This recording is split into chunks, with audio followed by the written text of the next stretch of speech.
миым жетеді.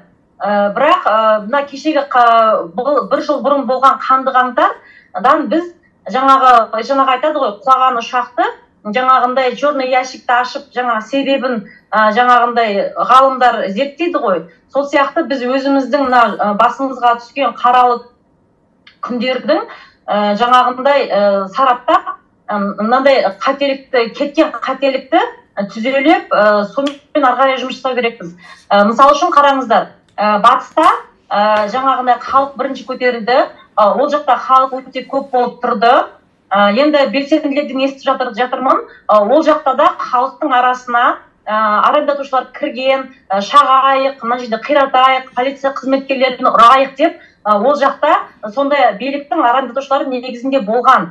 Бірақ жаңа өзен қанды қырғынын көргеннен кейін ол жақтың азаматтары ондай қан төгіске жаңағы арандатушыларға ешқандай жол берген жоқ. Ұйымдасып, соның алдын ала алды. Ал енді сол күндері жаңағындай басқа қалаларда болған неге қарасаңыздар, мысалға Алматы қаласында бірінші күндері халық бейбіт тұрды. Егер де сол қалпында бейбіт тұрып кеткенде, бүгінгі уже бір жылдықта біз азат болған қазақтың таңын аттыратын едік. Именно саяси ұйым болған жоқ, ұжымдасқан топ болған жоқ. Ана жерде халықты игере алатын, әскерлермен жаңағындай келісім сөз жүргізетін, оның үстіне бір айналдырған 10 шақты адамды, 10 мың адамды, ол Алматыда бірнеше 10 мың адам шықты. Даже 10 мың адамды 100 адам игере алмайды. Шыққан адамдардың өзі, сол өзі кім үшін шықты, не үшін шықты, қалай шықты, соны біліп халық өзі тұру керек. Мысалы үшін айталық, мен бүгінгі таңда Ержан Тұрғынбайдың партиясын қолдамай, өзім саяси белсенділігімді былай жүргізе берейін, ешкімді қолдамай, Тоқаевты сойып салып, халық тұрып қалған жағдайда, мысалы үшін жаңағындай алдына Серікжан Біляшты алып кеп тұрса, сосын халық айтады, біз Серікжан үшін шыққан жоқпыз, әйтеуір азаттық үшін шықтық, бірақ бұл адам бізге керек емес. Не болмаса, Ержанды ешкім танымайды, халық тұрды, соны мен мысалға сол жерде бүйтіп жүріп пайдаланып қалып, мына Ержан Тұрғынбай болады десе, сосын кейін халық айтса, жоқ, Ержан болмайды, оны біз танымаймыз деп, сол жерде халықтың берекесі сөйтіп кетеді. Міне партияның керектігі сол. Халық білу керек, кім үшін шығып жатыр, не үшін шығып жатыр. Міне, енді келіп, мына менің ішінде жүрген жаңағы жігіттерге, осы Халық таңдау партиясының жігіттеріне пікірлерді оқимын ғой. Сол жерде мына біраз кішкене бір айтатын бір жаңа ойым бар еді. Енді біздің мына Халық таңдау партиясының азаматтары қолдаса қолдар, дұрыс көрсе дұрыс көреді. Не партияның керектігінің мен жаңағындай несін өзімнің көз қарасым бойынша түсіндіре алған шығармын деп ойлаймын. Мен бұл жерге қоса салайын, Диана. Міне, бірінші кадрге іс маңызды билікті қолға халықтың қолына алу. Оны сіздер қалай жүзеге асырасыздар, жаңағы митинг болып, жаңағы басқа қалай болса да бір ұйымдасқан топ болу керек, халықты біріктіру керек. Бізге қарсы тұрған бір полиция бөлек тұрған жоқ қой. Анау ұлттық қауіпсіздік комитет бөлек, қорғаныс министрі жоқ, бұлар үлкен бір команда, олардың штабтары бар.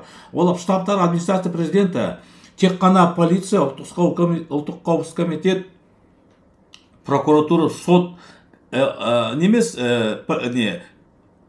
бір әскер бар, кімдер, мұғалімдер білім саласының қызметкерлерінің ең басты жұмысы қызмет жасауға. Олар да сұм жүйенің мүшесі, қол шоқпары. Қараңыздаршы, біз қанша сайлау өтті, көзіміз жететінде болды ғой. Ол бір. Екіншіден, бұл мұғалімдер баламыздың миын улап жатыр. Миын, зомби тәрбиелеп жатыр. Мінекей. Ал сондай уақытта бәрі бір штабқа бағынады. Бір штабқа бағынады, тәртіп бар. Бұл жерде біз күресу керек. Біз неге мен айтамын, жаңағы Әбіләзов бәрін бірігейік те ыдырамайық та штаб құрайық деп, Енді олар көнген жоқ. Мақұл, жарайды. Енді оларды мәжбүр нетілмей зорлап кіргізбейсің ғой. Біз түсіндік, олар кірмейді, бірікпейді. Ниет бізде партия деген идеология бар. Міне, жаңағы бірінші ұйымдастыру, Диана айтқан, екіншісі идеология. Қандай саяси күш келу керек. ол идеология бір. Мынау республика, Қазақ республикасы. Бұл жерде Ресейдің ықпалынан шығамыз. Қазақ тілі бас тілі. Мысалы, Мұхтармен айырмашылық сол ғой. Ол айтады, орыс тілі қала берсін деп. Мысалы, басқалар келгенде біз сөйтіп өзіміздің нелерімізді, позицияларымызды көрсетіп жатырмыз. Осындай деп. Ең басты сосын бізде бағдарлама бар. Міне, болашақта билікке келген адамдар не жасайды, қалай жасайды, біз сонда көрсетілген. Осы бағдарламамен біз жұмыс жасаймыз. Жаңағы айтқан біздің Қазақ Республикасының конституциясын өзгертіп, демократия заңдарды кіргізіп, экономиканы қалай көтересің. Бұл өте маңызды. Бұлай қарамасаң кадр керек жоқ, бірақ ертең бұл жүйе бір күнде құлап кетуі мүмкін да, сонда біз дайын болуымыз керек. Біз кім ол? Команда. 20 мың адамның ішіне біз айтып жатырмыз ғой, біз деген шығаруымыз керек, сол парламент толтыратын, үкіметті, администрация президентін, сот жүйесін, мәслихаттар, қалан, ауданын біз қатарымыздан шығаруымыз керек. Себебі біздің жоспарларымызды жүзеге асыру керек.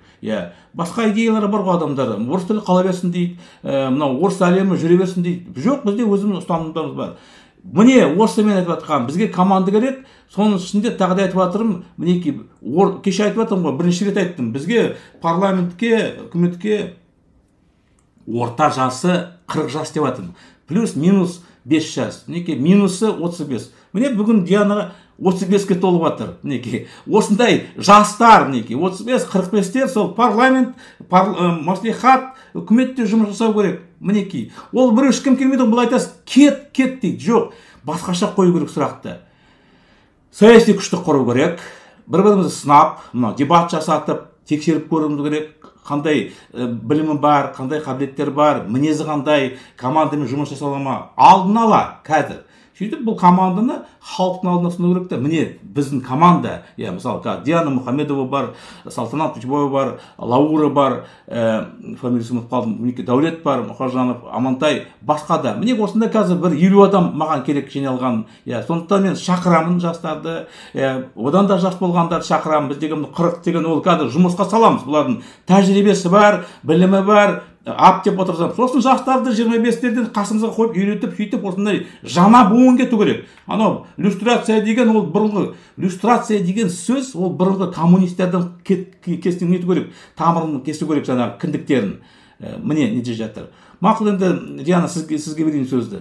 Енді жаңағы Сәлем Өтен ағамызбен өткен сұхбатыңызды мен жаңа тыңдап шықтым ғой, міндетті түрде қараймыз ғой.